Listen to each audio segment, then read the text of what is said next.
Veamos cuál es el flujo de trabajo cuando yo estoy haciendo procesos de retoque de imagen, e incluso también de creación de las mismas. Hay tres bloques fundamentales. Uno sería la captura de esa imagen, otro sería el procesado de esa imagen y por último, la distribución de la misma. Cuando me refiero a la distribución, estoy hablando tanto de enseñarla a unos amigos como imprimirla en un libro o publicarla en una página web.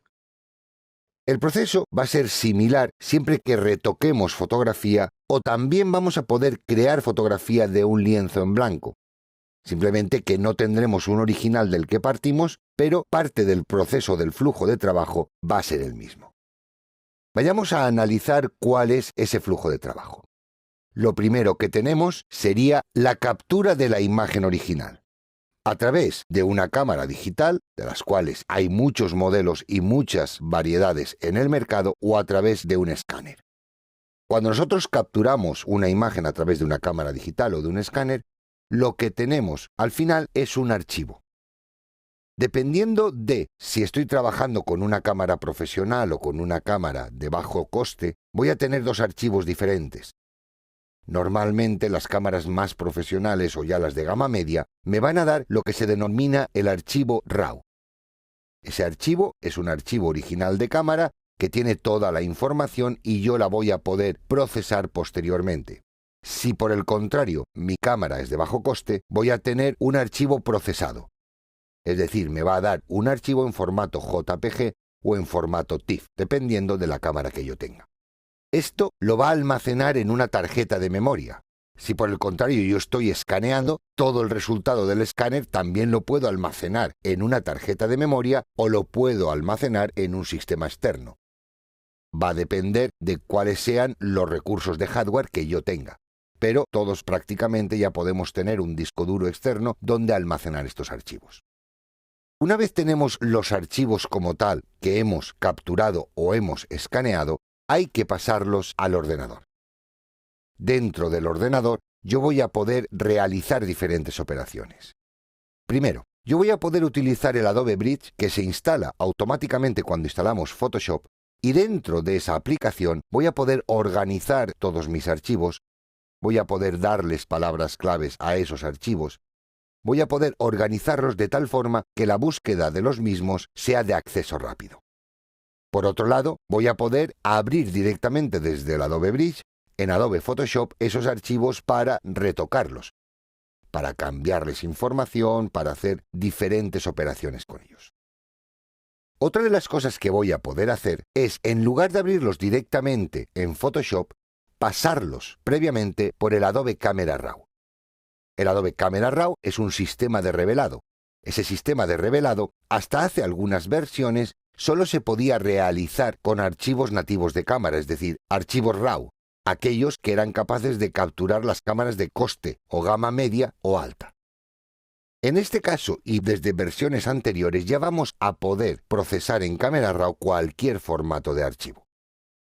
Esto nos va a indicar que en algunas ocasiones no va a hacer falta pasar por Photoshop.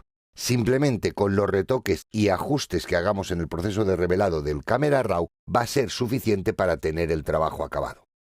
¿Qué ocurre en todo este proceso? Si nosotros no queremos perder información, tenemos que tener en cuenta que habría que hacer diferentes copias de seguridad para almacenar esos archivos tanto cuando los he pasado al ordenador como cuando los he procesado. Por eso, una vez yo tenga el archivo procesado o retocado a través de Camera Raw, voy a tener dos tipos de archivo diferentes. Un archivo de trabajo que puede ser que contenga capas, contenga estilos, contenga diferentes elementos que yo no voy a poder distribuir como tal, o el archivo final o de salida, que sería el mismo documento pero compactado en una única capa, pesará menos, será más fácil de mover y todos los dispositivos o todos los sistemas de salida van a poder trabajarlo. Con estos dos archivos tengo que seguir con mi proceso de copias de seguridad, ya que en un momento dado puedo perder un disco o puedo perder la información de un archivo, con lo cual siempre es interesante tener un sistema de almacenamiento externo. ¿Qué ocurre cuando yo he acabado un trabajo? Normalmente ese trabajo ya no se va a retocar excepto en contadas ocasiones. Es por eso que tendría que tener lo que se llama un sistema de almacenamiento definitivo. Es eliminar de mis discos de uso cotidiano ese archivo y tenerlo organizado o almacenado en un disco diferente que me permita mucha capacidad y ir allí almacenando todos aquellos trabajos que yo ya he publicado, que ya he utilizado y que ya he distribuido. Una vez hemos hecho esto, recordemos que tenemos que continuar con nuestro proceso de trabajo. Habíamos hecho un archivo de trabajo y también un archivo compactado o final. A partir de aquí, yo voy a tener que optimizar ese archivo final o de salida para su distribución. Recordemos que la distribución es a cualquier nivel. Va a poder ser publicado e impreso a través de métodos tradicionales o también vamos a poder distribuir a través de Internet nuestras imágenes.